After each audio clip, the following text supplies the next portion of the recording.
Hello, good afternoon. My name is Shonda, and I want to thank you guys for stopping by my channel, Temperance Goddess, to hang out with me today.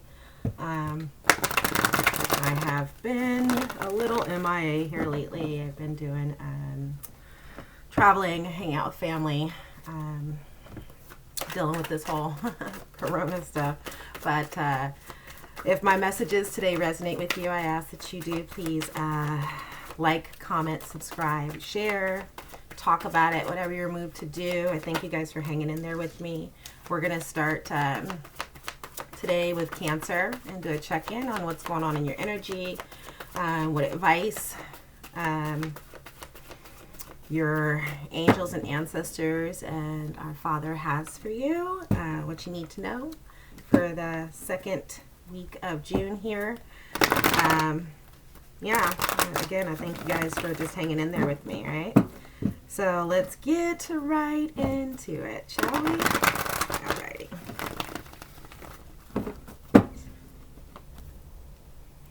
Father God, Jesus, Holy Spirit, Archangel Gabriel, ancestors, I ask that you show me what's going on in the energy of my Cancer friends and family. What advice do you have? I give all thanks and praise, Father. What advice do you have for my Cancers? What do they need to know? Thank you, Father.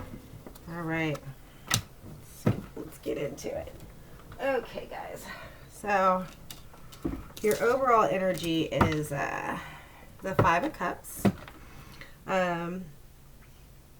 which says to me that you guys are crying over spilled milk, right? There's something going on in your energy right now where you're focused over here on what you're losing instead of these two cups back here that are full. We got that along with the Strength card, right? Card of Leo. So whatever it is that's got you in your feelings here, folks, you do have the strength to get through it. We also got Judgment, right? So again, whatever this is, it's gonna be fair. You're walking into, see how she's like she's walking into her fate, right? And she's excited to go there. Coupled with that Strength card again, that says to me that there's really no reason. But you know, who am I to talk? We all get in our feelings about silly stuff. I'm just here to read your energy and give you guys some advice. So according to what's going on in your energy, you don't have any reason to be in your feelings about something, but no judgment that you are, right? And then we got the Eight of Wands. We got two fire cards here. Eight of Wands is a very swift energy, so there's something that's going to be happening quickly here for you, right? It's going to be coming in fast. All right. So it's interesting. Your overall energy is that Five of Cups, and Cups is certainly, is certainly your energy. Cancer, Scorpio, Pisces energy. And then you got the Death card, which is Scorpio, right? So that says to me that this swift energy that's coming in for you is going to involve some sort of transformation, right? A lot of people get freaked out by the Death card. I think it's lovely because it always means that something is it's a phoenix energy for me, right? So it means that something's being torn down so that something else can be reborn, right? So you are quickly coming into this transformative energy. You have the strength to get through it. It's going to come out in your favor. And then you got the Daughter of Cups, right? Which says that you have a new emotional opportunity coming in. Daughter of Swords. Yeah, there's a lot of very young energy. I'm not going to call it immature, but it's young. Which makes sense because you're coming out of, you're coming through this transformation. And so you're coming back into a very fresh energy. So you've got see how she's looking at that fish? Like there's something new on the horizon. So you're going to go from this overall energy, right, through this transformation very quickly, right, into this young, fresh emotional energy, this young, fresh rebirth, and not be in your feelings about whatever it is that's got you in your feelings right now. And then you have the Daughter of Swords. And so I said there's a lot of young, fresh. You have two daughters, right?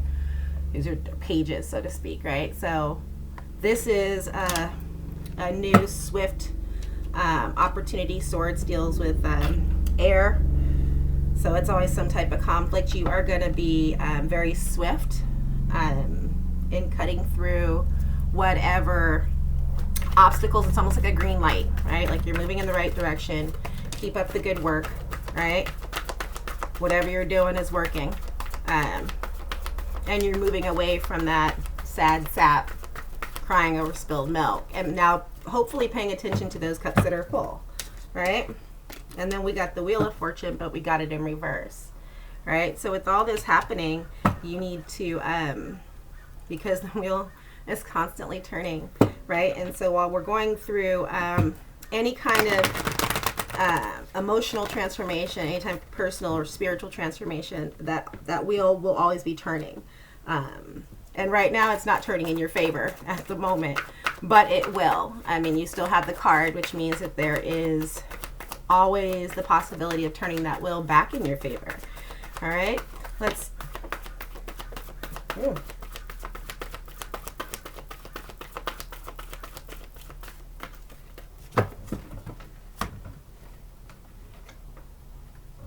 All right, yeah. You got a lot of options coming in. You got the Seven of Cups.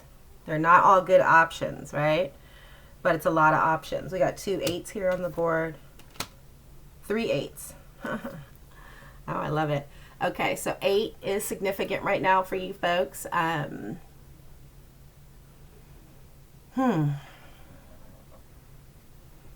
So, I'm sorry, 8 of Pentacles. I'm getting like, 8 days, 8 weeks, 8 months maybe for this transformation to fully take change and for maybe you to see things manifest. But the 8s that you got are the Strength card, the 8 of Wands, and the 8 of Pentacles. Now, the 8 of Pentacles is a card of working on some form of mastery, right? So it's interesting. You're going through this transformation. You've got this new fresh energy coming in. You got the wheel that's kind of making you feel like things aren't very balanced, maybe. But you're working on something, and you have the strength to push through whatever that something is. And as you're working on that, you have all these options that are presenting themselves to you. All right, Father God, Jesus, Holy Spirit, Archangel Gabriel, clarify the Wheel of Fortune for me, please. Clarify the Wheel of Fortune. What does the Cancer need to know about the Wheel of Fortune? Yeah. So there's a Tower moment. You guys are gonna, and it's, I don't mean to giggle, but I mean, I always love when things are working like this, then you're growing, right? And there's a lot of growth I see in your spread right now, right? So we have the Tower. The Tower coupled with Death, coupled with the Wheel of Fortune in reverse, coupled with Judgment, says to me that you're going through an incredible transformation, right? And there's some things that are going to be shook up, but it's going to work out. Like you're walking in the direction that is going to be fair and best serve you, right? So that's pretty exciting. It's interesting. I was clarifying the Wheel of Fortune, and there is a Tower moment. There's something that needs to, again, come down. There's some transformation in your life. There's some transformation in your personal space that needs to take place. When you come out of it, you're going to come out of it fresh and brand new and ready to go, right? With lots of options. All right, let's I'm going to pull from another deck and see if we get any repeats. And those are things that I feel like you really need to focus on, or if there's any additional messages. All right. My Golden Girls deck, and I'll tell you, I got this one while I was out of town, and I have not used it for a reading yet, but I love it. Okay.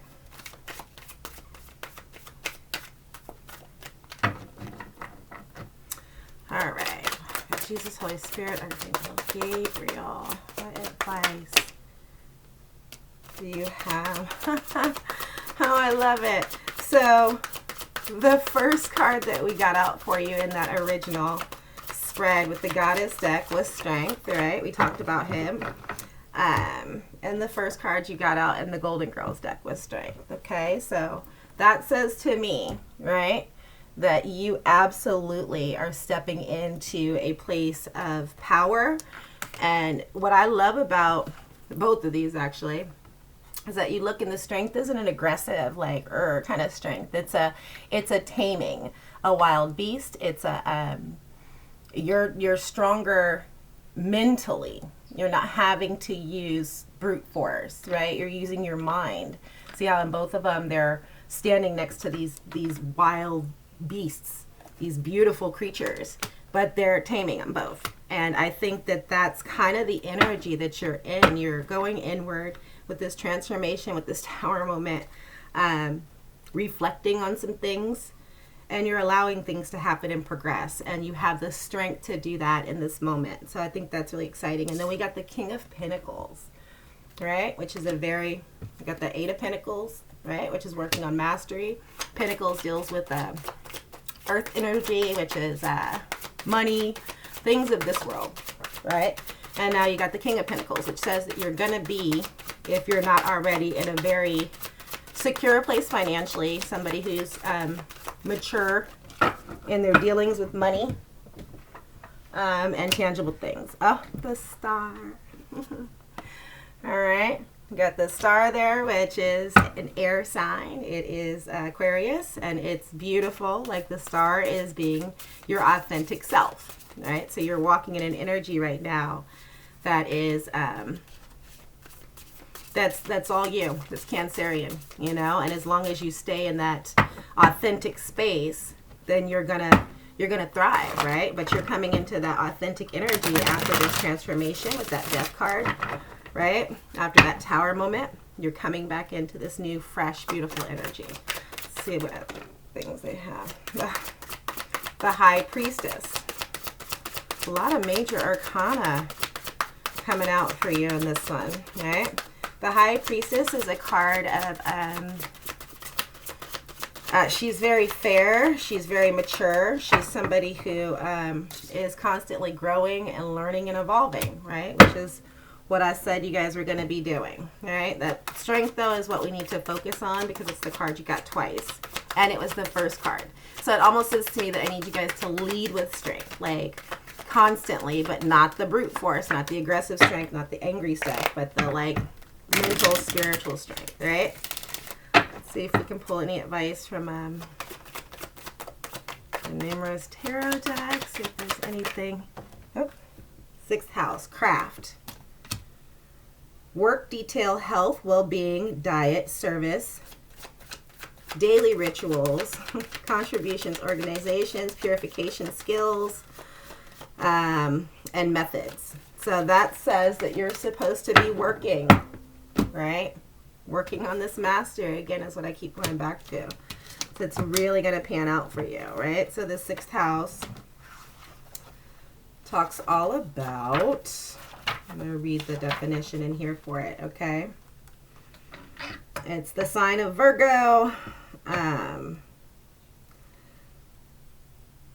6th house is our solo laboratory in the deepest woods, complete with medical elixirs and epic lone wolf walkabouts. Naturally ruled by witchy herbalist Virgo, this house teaches us to harness the resources on hand, trust the process, and bow down to our bodies in all their infinite wisdom. I love that. When you pull this card, when this card arrives, you are ready to be refined by the contours of the physical world and be asked to explore where some solitude and healthy sense of realism could help you in your internal code. While you do feel pressure to make decisions right now, right? That's that swift energy. Swift. It's there. Gather information, the High Priestess, right? Gather information like herb bundles, noticing exactly what you need and what no longer tastes sweet. Your journal prop for this is a shopping list of ingredients, colors, scents, and foods that can support your body today. All right. I love that. I hope that resonated with some of y'all. I appreciate you guys hanging out with me. If it did resonate, again, please feel free to comment. Let me know. Subscribe, share, you know. However you choose to use the information, I thank you guys for hanging out with me, and I'm wishing you nothing but love, prosperity, blessings, okay? And I will talk to you guys soon. Thanks.